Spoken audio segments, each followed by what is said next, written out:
तो बिहार लिए चलता हूं। बिहार में नतीजे आने के बाद सियासी हलचल बढ़ गई है कि आखिर क्या हो गया। मध्य प्रदेश के नतीजे आने के बाद उपचुनाव के और जोर आजमाइश हो रही है। बांकीपुर दतिया, क्या ये खतरे की घंटी है? विरोधी ये बात कह रहे हैं। तस्वीर में आपको बताऊं, प्रशांत किशोर की जीत के बाद विपक्ष बेशक यहां कोई बड़ी जीत ना हासिल कर पाया हो, लेकिन विपक्ष का बड़ा हिस्सा प्रशांत किशोर की जीत में ही अपनी जीत तलाश रहा है।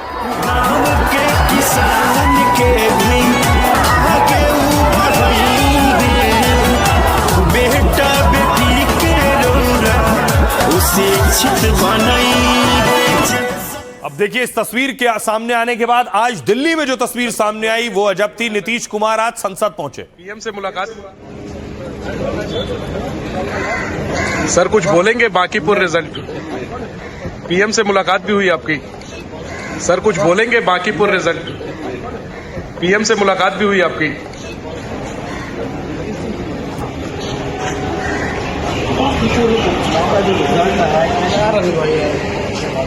आप सुन रहे हैं, नीतीश कुमार वहां पहुंचे। एनडीटीवी रिपोर्टर जैनेन्द्र ने उनसे सवाल पूछा है कि बांकीपुर के नतीजे के बाद पहुंचे हैं आप, पीएम मोदी से मुलाकात हुई। पीएम से मुलाकात भी हुई आपकी। सर कुछ बोलेंगे बांकीपुर रिजल्ट? पीएम से मुलाकात भी हुई आपकी। तो नीतीश कुमार प्रधानमंत्री नरेंद्र मोदी से क्यों मिलने गए, इसके बाद अटकलों का बाजार गर्म हो गया। यह तस्वीर आप देख रहे हैं। नीतीश कुमार प्रधानमंत्री नरेंद्र मोदी से मुलाकात कर रहे हैं। संजय झा भी मौजूद हैं, ललन सिंह भी मौजूद हैं। इधर बांकीपुर का नतीजा कल ही आया है। लोगों ने दोनों को जोड़कर देखना शुरू कर दिया। क्या इन दोनों बातों में कोई एक्शन होने जा रहा है या महज इत्तेफाक है? तो आपको बताऊं, सवाल उठने लगे इन मुलाकातों की वजह क्या है। दिल्ली में प्रधानमंत्री नरेंद्र मोदी से नीतीश कुमार ने मुलाकात की।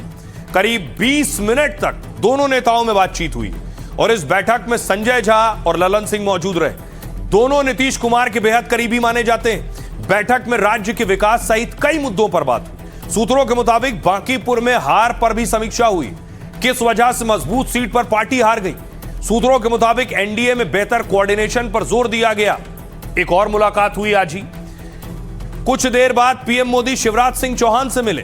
पूर्व सीएम मध्य प्रदेश के शिवराज रहे। संसद भवन में दोनों नेताओं की बातचीत हुई। दतिया सीट पर हार के बाद दोनों नेताओं की पहली मुलाकात थी। सूत्रों के मुताबिक मुलाकात में दतिया में हार को लेकर चर्चा हुई। दरअसल नरोत्तम मिश्रा को इस बार पार्टी ने टिकट नहीं दिया। शिवराज सरकार में नरोत्तम मिश्रा गृह मंत्री थे और इस वजह से इस मुलाकात को अहम माना जा रहा है।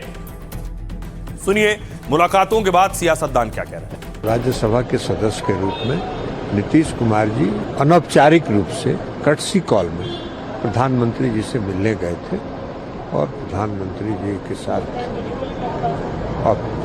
अनौपचारिक थी, कोई औपचारिक मुलाकात नहीं थी। बिहार के विकास के लिए नीतीश कुमार जी सदैव चिंतित रहते हैं और प्रधानमंत्री जी ने भी ये कहा कि हम सबको मिल के बिहार के विकास को और आगे बढ़ाना है और बिहार को विकसित बिहार।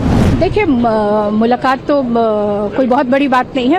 इस देश के प्रधानमंत्री हैं और नीतीश कुमार जी क्या मुद्दे लेके गए थे, क्या वो बिहार के मुद्दा पे उनसे मुलाकात हुई है या इस जो चुनाव अभी आया बांकीपुर का उसके रिजल्ट पे चर्चा हुई है, ये तो ये दो लोग ही बता पाएंगे आपको। हम तो उसमें क्या कहें। थक चुके हैं, ऊब चुके हैं बीजेपी से। समझ रहे हैं अब कि क्या हो रहा है, क्या नहीं हो रहा है देश में। और उसके और ये या मेरे ख्याल से ये शुरुआत है। क्या ये रिफ्लेक्शन है मैम? उत्तर प्रदेश में इसका क्या असर होगा? उत्तर प्रदेश में इसका क्या आगे देखेंगे क्या होगा। तो बिहार में जो बीजेपी की हार हुई, जेडीयू खेमे से ही आवाज आने लगी कि नीतीश कुमार अब मुख्यमंत्री नहीं है। क्या हार इस वजह से हुई है? ये आवाज किसने बुलंद की है? बाहुबली अनंत सिंह कह रहे हैं नीतीश कुमार अब सीएम नहीं रहे, इस वजह से हार हुई है।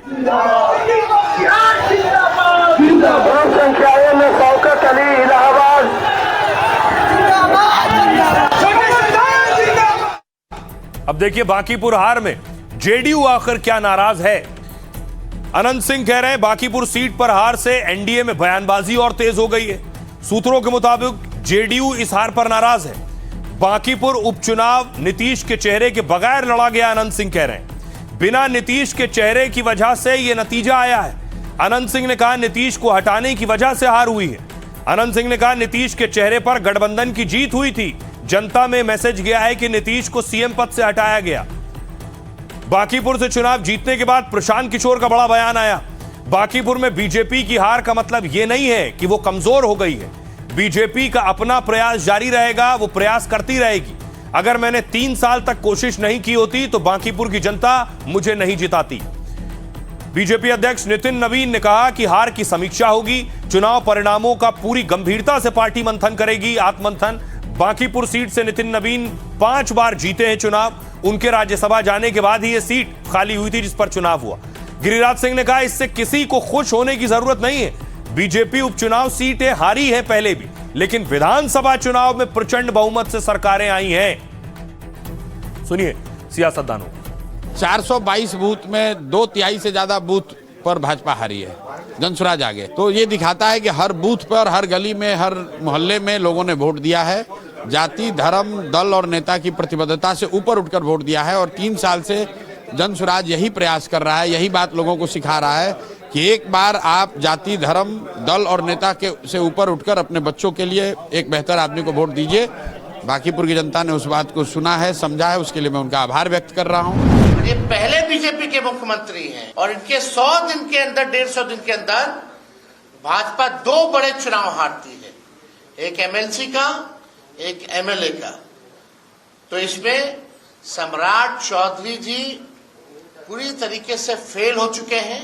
हम आप ही से पूछते हैं कि 150 दिन में सम्राट चौधरी जी का एक काम आप गिना दीजिए जो एक काम उन्होंने किया। अभी जहां भी इलेक्शन होगा तो हाल ही होगा। पब्लिक का गुस्सा है कि मुख्यमंत्री बनाते हैं केकड़ा, बना देता है केकड़ा। हाँ, पब्लिक नाराज है कि हम लोग वोट केकर नाम पर देते हैं, अब बीच में ऊपर अपना बदला बदली करता है। इसमें नेता कोई नहीं जीतता, हारता है। जनता जिसको जितवाता हो जीतता है। नीतीश कुमार के सगरों चर्चा पब्लिक में यह है कि नीतीश कुमार के हम लोग वोट दिए, नीतीश कुमार के बीच में हटा दिया।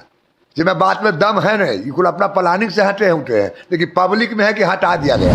परिणाम है उसको हम स्वीकारते हैं, लेकिन इससे किसी को बहुत खुश होने की जरूरत नहीं है। 2009 में एनडीए नीतीश कुमार के नेतृत्व में 17 सीटों पर हम बाई इलेक्शन लड़े थे, 12 सीट हार गए थे। और 2010 में 89% स्ट्राइक रेट से बिहार जीता था, इसलिए बहुत लोग खुश न हो। तो बीजेपी अपने बचाव में कह रही कि हमने बहुत से उपचुनाव हारे हैं। यूपी के उपचुनाव कैराना भी हार गए थे, उस वक्त पे फूलपुर भी हार गए थे, लेकिन विधानसभा चुनाव जीत गए थे।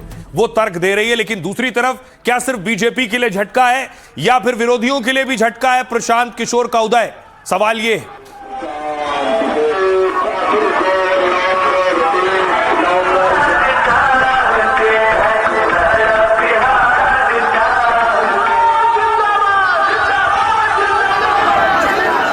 अब देखिए, आपको बताऊं कि आखिर किसके लिए खतरे की घंटी है ये।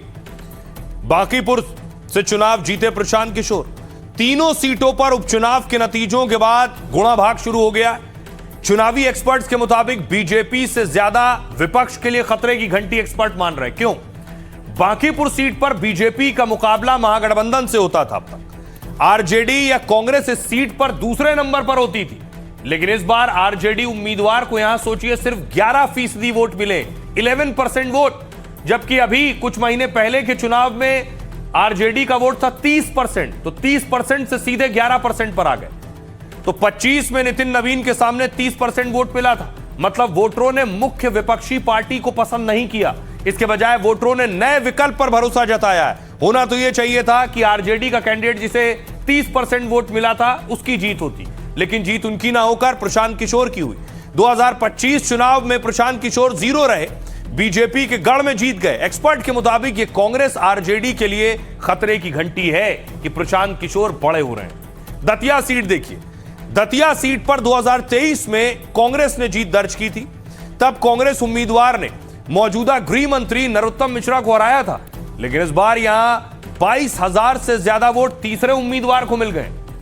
सोचिए, पिछली बार 7,000 से कांग्रेस जीती थी, इस बार 6,000 से जीती है। 22,000 वोट रावण ले गए। विपक्षी वोटों में बंटवारा हुआ, कांग्रेस उम्मीदवार 6,000 वोटों से जीते। यह तब हुआ जब नरोत्तम मिश्रा को लेकर अंदरूनी खींचतान थी। मतलब यहां भी वोटरों ने नए विकल्प को जमकर वोट किया। इस वजह से विपक्ष के लिए यह नतीजे खतरे की घंटी भी हैं कि लोग उन्हें ना चुन के तीसरा विकल्प खोज रहे हैं। सुनिए एक्सपर्ट्स क्या कह रहे हैं। परेशानी का सबब क्या है कि तीसरे नंबर की पार्टी यहां पर प्रशांत किशोर जनसुराज के सूत्रधार यहां पर बांकीपुर में भाजपा का किला को ढा दिया।